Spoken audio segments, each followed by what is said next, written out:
नमस्कार। 13 सितंबर 2024 अंतिम तारीख है वक्फ एक्ट अमेंडमेंट बिल 2024 में अपनी राय देने के लिए।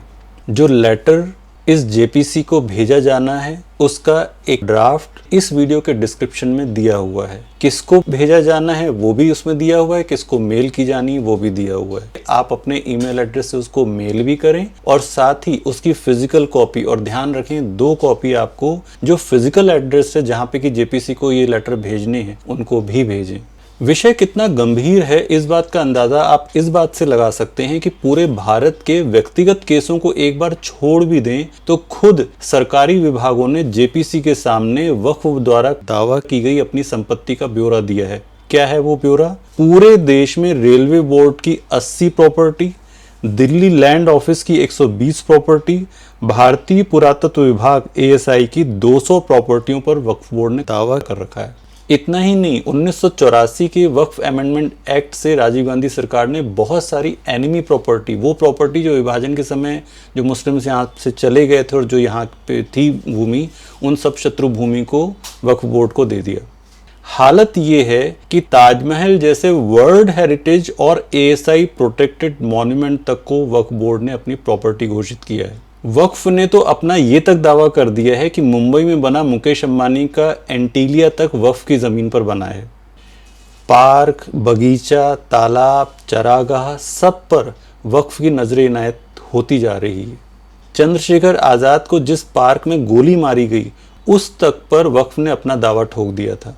जंगलों पर कब्जा, एक्सप्रेसवे पर कब्जा, गांव की पब्लिक भूमि पर कब्जा, ऊसर बंजर भूमि पर कब्जा, खेल का मैदान हो उस पर कब्जा, शहर के पार्क, पार्किंग की जमीन, सरकारी मंडी की जमीन, कोई भी ऐसी जमीन नहीं बची है जमीनों के प्रकार जहां पे वक्फ बोर्ड ने अपना दावा ना ठोका हो। बस उनको समझ में आ जाए कि यहाँ कभी किसी मुस्लिम का वो रहा, किसी नवाब का वो रहा और अब वो ऐसे ही पड़ी है, उनको नोटिफाई कर देना है कि ये वक्फ की प्रॉपर्टी है। अब जिसकी वो है वो प्रूफ करे। अगर वो सरकार है तो सरकार को जब पता चलेगा तब वो उसके पीछे भागेगी, सब कुछ करेगी।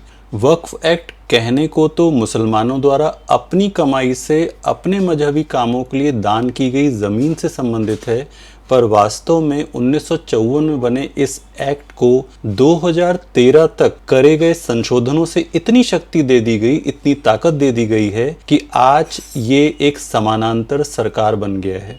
वक्फ एक्ट कितना प्रभावशाली है ये बात आप इस तथ्य से समझ सकते हैं कि भारत सरकार ने इसमें 44 अमेंडमेंट्स का सुझाव दिया है। पूरे भारत में किसी भी प्रॉपर्टी की बस नोटिस निकालनी है और कह देना है कि ये प्रॉपर्टी वक्फ है। अब जिसकी जमीन पर कब्जा करा है वो प्रमाणित करे कि वो नोटिफाइड प्रॉपर्टी का मालिक है। और प्रमाणित भी कहाँ करे?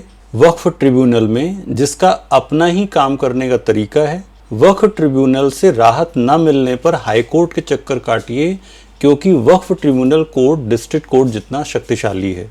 2013 में जिस वक्फ बोर्ड के पास में 4.5 लाख एकड़ जमीन थी, उसके पास 2024 में 9.5 लाख से 10 लाख एकड़ तक की जमीन है। और रक्षा एवं रेलवे मंत्रालय के बाद वक्फ बोर्ड भारत का तीसरा सबसे बड़ा जमींदार है। पिछले 10 वर्षों में भारत सरकार ने बहुत सारे कानूनी संशोधनों और सुधार के समय आम जनता से राय मांगी है। इन विषयों पर अपनी राय न देने से सबसे ज़्यादा नुकसान हमारा ही है।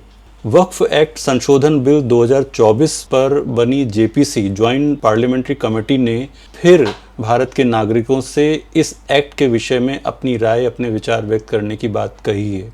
ध्यान रखें, 13 सितंबर 2024 अंतिम तारीख है अपनी राय व्यक्त करने के लिए।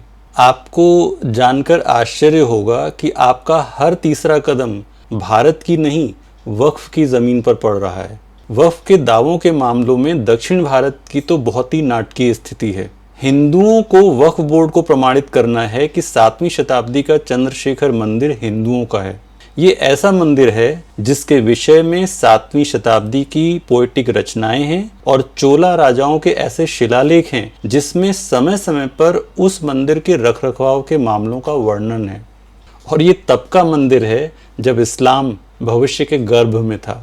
पूरे भारत में तीसरे नंबर के सबसे बड़ा जमींदार है वक्फ बोर्ड। उसके बाद भी मुस्लिम्स कभी वक्फ बोर्ड से ये नहीं पूछते कि जब हमारे पास में दीनी तरीके से, मजहबी तरीके से इतनी सारी ज़मीन है पूरे भारत में, तो हम इस तरह के घेटोज में, ऐसे छोटे छोटे मकानों में क्यों रहते हैं, वो प्रश्न करें।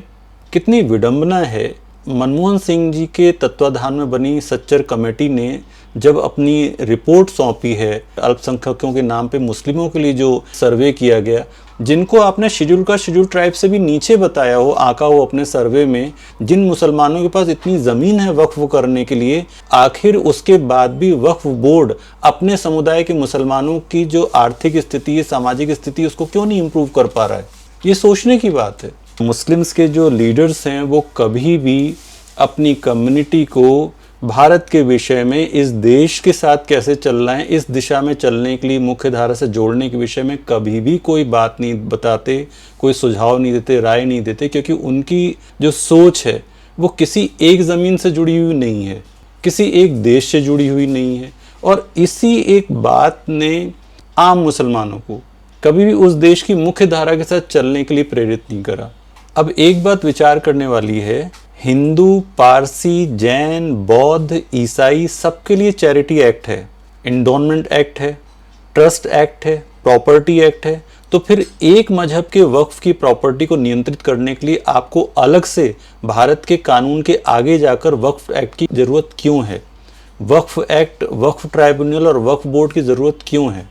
वक्फ कानून के खिलाफ 120 याचिकाएं भारत के कोर्ट में चल रही हैं इस समय, उसमें से 20 मुस्लिम्स की तरफ से हैं। ऐसा नहीं है कि केवल भारत की जो सरकारी या व्यक्तिगत या हिंदुओं की भूमियों पर कब्जा किया गया है, मुस्लिम्स भी इससे अफेक्टेड हैं। अब एक बात देखिए, मजार, दरगाह, पक्का कब्रिस्तान बनाना इस्लाम में हराम है, इसलिए आपको किसी भी इस्लामिक देश में मजार और दरगाह नहीं मिलेंगे। एक भारत ही है जहां वक्फ बोर्ड मजार और दरगाह को वक्फ की प्रॉपर्टी बनाता जा रहा है। जो सरकार अमेंडमेंट लाई है उसके कुछ मुख्य पॉइंट मैं आपसे शेयर कर रहा हूं।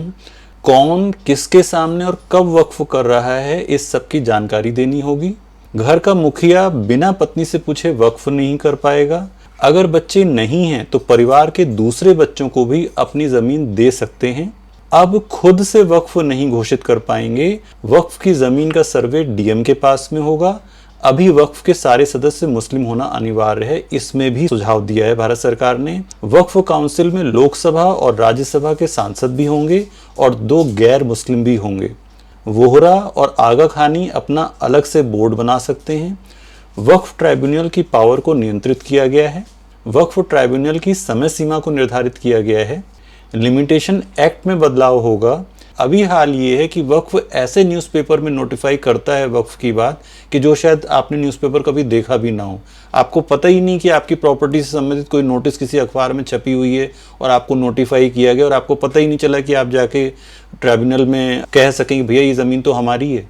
13 सितंबर 2024 लास्ट डेट है अपनी राय देने की। आप प्लीज़ इस ईमेल एड्रेस के ऊपर अपनी ओपिनियन ज़रूर दें, और ना केवल ईमेल के ऊपर अपनी ओपिनियन दें, आप इस एड्रेस के ऊपर जो आपको स्क्रीन पे दिख रहा है, इस एड्रेस के ऊपर अपनी ओपिनियन का प्रिंट आउट निकाल कर उनको ज़रूर पोस्ट करें। और ना केवल पोस्ट करें, आपको 2 कॉपी पोस्ट करनी है। मेरी आप सबसे रिक्वेस्ट है कि आप इन संशोधन से संबंधित जो ये सरकार कर रही है उसकी 2 ही बातें, या तो पूरी तरह से स्क्रैप हो ये एक्ट, और या फिर जो भारत सरकार सुधार कर रही है उन सुधारों के साथ हम एक चलें। बस एक जगह पे एक ऐसी बात है जहां पे वक्फ के लिए जो नोटिफाई करने की बात है, उसके सर्वे की बात डीएम से कराने की बात है, तो उसमें मुझे जो दुबे जी हैं सुप्रीम कोर्ट के लॉयर, उनकी बात बहुत अच्छी लगी कि ऐसा भी तो हो सकता है कि सरकारें बदले तो डीएम तो उसी हिसाब से दबाव में काम करेंगे जो सरकार होगी राज्य सरकार की। तो केवल डीएम का सर्वे ही आखिरी बात ना हो, डीएम का सर्वे भी सिविल कोर्ट में चैलेंजेबल हो, डिस्ट्रिक्ट कोर्ट में चैलेंजेबल हो। जो लेटर इस जेपीसी को भेजा जाना है उसका एक ड्राफ्ट इस वीडियो के डिस्क्रिप्शन में दिया हुआ है। आप सभी से निवेदन है कि उसको as it is copy paste करके आप अपने ईमेल एड्रेस से उसको मेल भी करें, और साथ ही उसकी फिजिकल कॉपी, और ध्यान रखें 2 कॉपी आपको जो फिजिकल एड्रेस है जहाँ पे कि जेपीसी को ये लेटर भेजने हैं उनको भी भेजें। अपना रिप्रेजेंटेशन जरूर करें। भारत हमारा देश है, कोई भी अलग संस्था जो कि अपने तरीके से काम कर रही है उसको ये हक नहीं होना चाहिए कि बिना हमारी जानकारी के हमारी जो संपत्तियां हैं, चाहे वो घर है, मकान है, वो खेती की ज़मीन है, वो मंदिर हैं, वो प्राचीन जगह हमारी, उनको वक्फ कर दिया जा रहा है और हमें पता तक नहीं चल रहा है। आप सभी से निवेदन है कि अब देर ना करें। 13 सितंबर 2024 लास्ट डेट है। कम से कम भारत के लिए इतना तो ज़रूर करें, आपको सिर्फ एक मेल करनी है और साथ में उसका जो प्रिंट आउट है उसकी 2 कॉपियाँ एक एनवलप में डाल के पोस्ट करनी है। ये इस देश की बहुत बड़ी सेवा हो जाएगी। आप सभी को नमन है। वंदे मातरम।